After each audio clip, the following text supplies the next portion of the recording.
सभी को राम राम। आज जो है हम सूफी मत के बारे में विचार करने वाले हैं। जैसा कि बहुत लंबे समय से हम जिस विषय को लेकर के बात कर रहे थे कि हम इस पर एक सीरीज निकालने वाले हैं, तो आज हम उस बात को लेकर ही बात करने वाले हैं। ये जो सूफी मत है, इसको इस्लाम में भर्ती करने वाली संस्था कहना ज्यादा उचित है।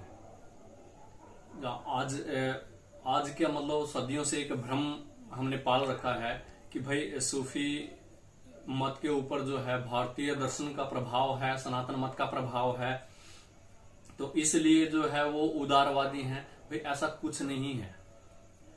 यह तो कुछ मतलब जो सो कॉल्ड हिस्टोरियंस हैं वो कहते हैं कि भाई सूफी मत जो है वो मतलब द्विमार्गी पुल जो है भारत के विचारधारा में और इस्लाम विचारधारा में द्विमार्गी पुल का काम करता है। नहीं भाई, ऐसा कुछ भी नहीं है।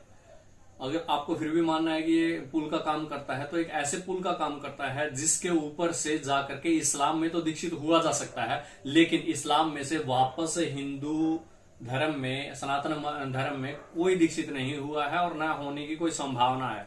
ये उतने ही जहरीले हैं, उतने ही मतलब खतरनाक भारत के लिए, भारतीय संस्कृति के लिए, भारतीय धर्म के लिए साबित हुए हैं, जितने की मतलब आक्रमणकारी थे।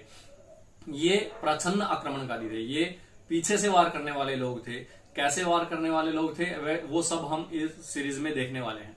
और ये जो हम सीरीज लेकर के आए हैं, ये ऐसे ही नहीं है कि भाई उठा लिया। इसके पीछे जिन पुस्तकों का हम सहारा लेने वाले हैं, उन पुस्तकों के नाम जो मैं स्टार्टिंग में ही आपको बता देना चाहता हूं, तो आप वहां से संदर्भ लेकर के आप वहां से पढ़ भी सकते हैं। क्योंकि सीरीज में तो इतना लंबा पूरा व्याख्यान नहीं हो सकता।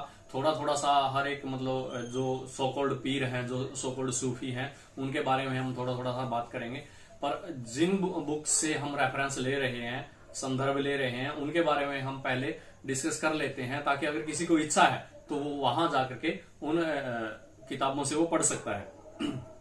सूफियों के कारनामों के ऊपर जो है हाल ही में 2 जो किताबें हैं प्रकाशित हुई थी, लगभग 12-13 साल 15 साल पहले। तो उनमें से एक बुक है सैयद अतर अब्बास अली रिजवी की पुस्तक है वो। उसका नाम है the history of Sufism in India. यह पुस्तक जो है 700 पन्नों की पुस्तकें हैं, 2 खंड में है यह बुक। और दूसरी जो पुस्तक है shrine and cult of Moinuddin Chishti of Ajmer. इस पुस्तक के लेखक हैं PM करी। और तीसरी जो बुक है वो सैयद अबुल हसन अली नदवी की बुक है। उसका नाम है मुस्लिम्स इन इंडिया। और डॉक्टर KS लाल की जो 2 पुस्तकें हैं, उनका नाम है Indian Muslims who are they तथा legacy of Muslim rule in India. ये जो किताबें हैं, ये बहुत कुछ जो है हमें जिन्होंने बताती हैं कि सूफियों ने भारत में क्या क्या गुल खिलाए हैं, मतलब कैसे उन्होंने नाटक किए हैं, कैसे उन्होंने ढोंग किया है, और ढोंग करके हिंदुओं को जो है मुस्लिम धर्म में कैसे, धर्म तो नहीं कहा जा सकता उसको, मुस्लिम मजहब में, संप्रदाय में कैसे दीक्षित किया।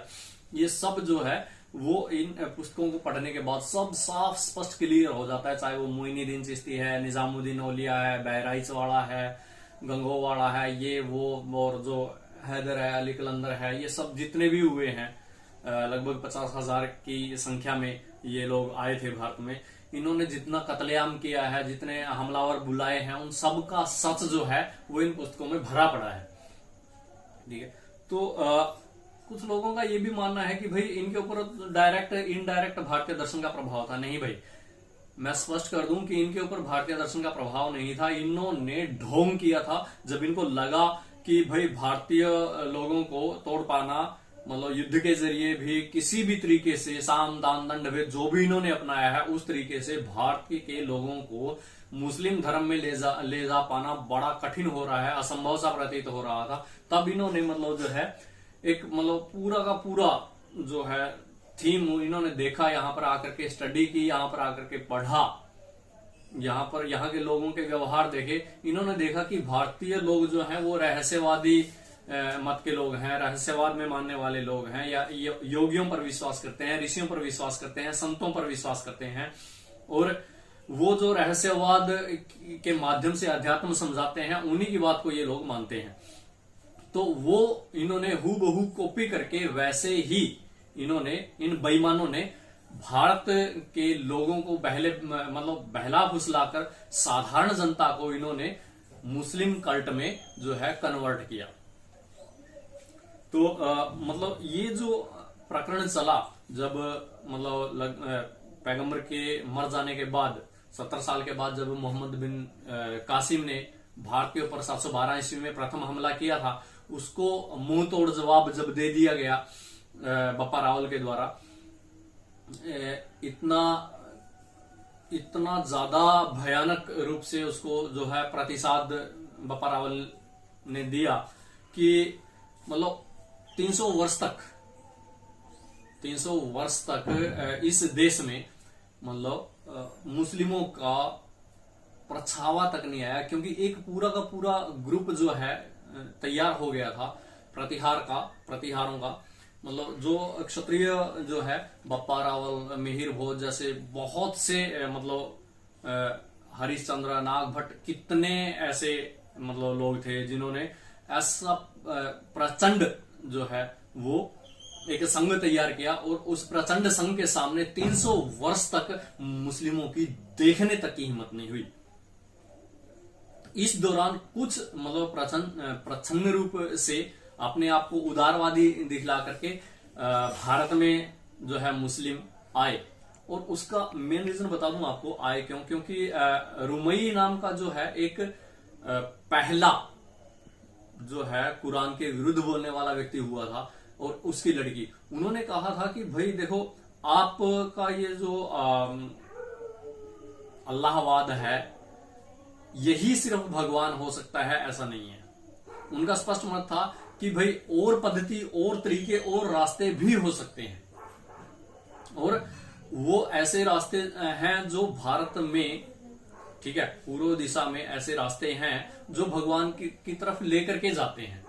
तो इस बात को लेकर के वहां के जो शांति दूत थे वो भड़क गए थे, और रुमई और उसकी पुत्री को जो मारने के लिए दौड़ पड़े थे। तो उनको पता था कि भाई यहाँ पर हमारे प्राण जो है सुरक्षित नहीं रहेंगे, इसलिए वो भागे भी, भारत में वो आना चाहते थे, परंतु ईरान की सीमा पर पहुंचने से पहले ही या तो ईरान और अफगान के बीच में ही उनको मार दिया गया। कहते हैं कि आज भी जो है अफगानिस्तान की सीमा से पीछे दोनों बाप बेटी की जो मजारें जो हैं वो हैं, और उन पर आज भी जूते बरसाए जाते हैं भाई सब।